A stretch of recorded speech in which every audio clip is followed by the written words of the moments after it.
नमस्कार दोस्तों, स्वागत है हमारे सत्य सिंह कुक किचन में। तो आज हम बनाने जा रहे हैं दोस्तों देसी और टेस्टी रेसिपी सरसों वाला बैगन।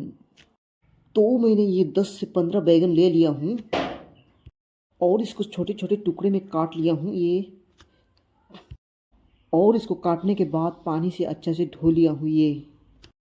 धो कर रखने के बाद पेस्ट वाला मसाला रेडी कर लेते हैं। अभी ये 1 चम्मच साबुत जीरा, कुछ लहसुन की कलियाँ, 4-5 हरा मिर्च, काला और पीला 2 चम्मच राई, और इसको अच्छा से सिलबट्टे में पीस लेते हैं।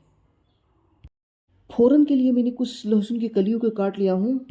इसके बाद सूखा मिर्च 2, काला जीरा और अजवाइन आधा आधा चम्मच लिया हूँ। कढ़ाई पहले से बैठा दिया था गैस पे और डालते हैं तेल। तेल गर्म होने के बाद ये डालते हैं अजवाइन और जीरे, काला जीरे। ऐसे दोस्तों वीडियो कहाँ कहाँ से देख रहे हो कमेंट जरूर कीजिएगा दोस्तों। और डालते हैं लहसुन की कलियाँ जो छोटे छोटे टुकड़ों में काट लिए थे। इसके बाद डालते हैं मिर्च, सूखा मिर्च, जो सूखा मिर्च 2 लाए थे उसको भी डाल देते हैं। और ये सूखा मिर्च को 2 टुकड़ों में तोड़ लेते हैं।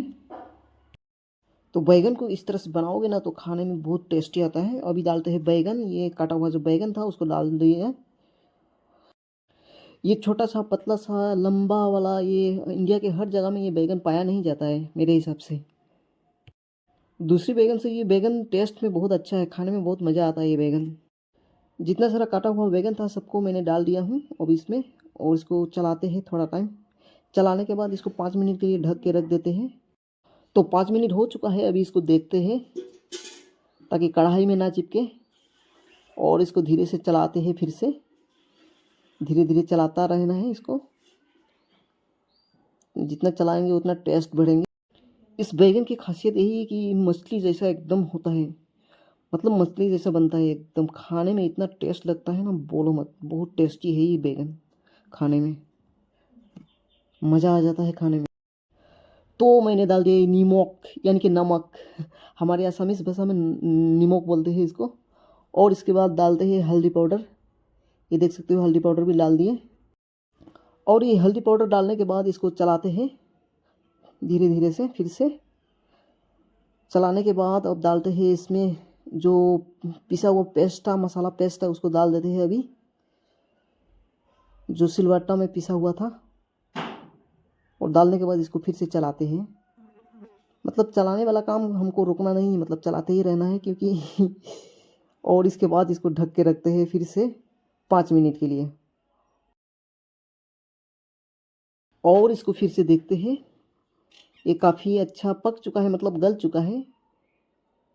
जो बैगन था वो काफ़ी गल चुका है। अभी इसमें थोड़ा सा पानी ऐड कर देते हैं, मतलब मसाला वाला जो वो था पीस के रखा था उसको थोड़ा सा ऐड कर देते हैं। मतलब पानी थोड़ा सा डाल देते हैं अपने हिसाब अनुसार। मतलब इसको झोल नहीं बनाएंगे, मतलब थोड़ा सा ही ग्रेवी, मतलब थोड़ा एकदम ग्रेवी साइज़ का बनाएंगे। मतलब इतना ग्रेवी भी नहीं, मतलब मीडियम साइज़ का मतलब। और इसके बाद देखते हैं ये बनकर रेडी है, मतलब ये हो चुका है, बन चुका है, देख सकते हो। और इसके बाद इसमें डालते हैं अभी जो हरा हरा धनिया का पत्ता काट के रखा था उसको डालते हैं। और थोड़ा टाइम के लिए इसको और चला देते हैं, मतलब मिक्स कर देते हैं थोड़ा टाइम के लिए। तो ये बनकर रेडी हो गया है, देख सकते हो पूरी तरह से बन चुका है। अच्छा सा ग्रेवी, मतलब इतना ग्रेवी नहीं है, थोड़ा बहुत कुछ। हाँ दोस्तों, इसको आप चावल के साथ खाओ या रोटी के साथ खाओ, खाने में बहुत टेस्ट होता है ये बैगन दोस्तों। तो दोस्तों वीडियो कैसा लगा? वीडियो अच्छा लगा तो लाइक, शेयर, कमेंट और बेल आइकन को ज़रूर दबाइएगा दोस्तों। तो आज का वीडियो इतना तक ही दोस्तों। फिर मिलते हैं एक नई वीडियो लेकर, एक नई वीडियो में। तब तक के लिए धन्यवाद दोस्तों।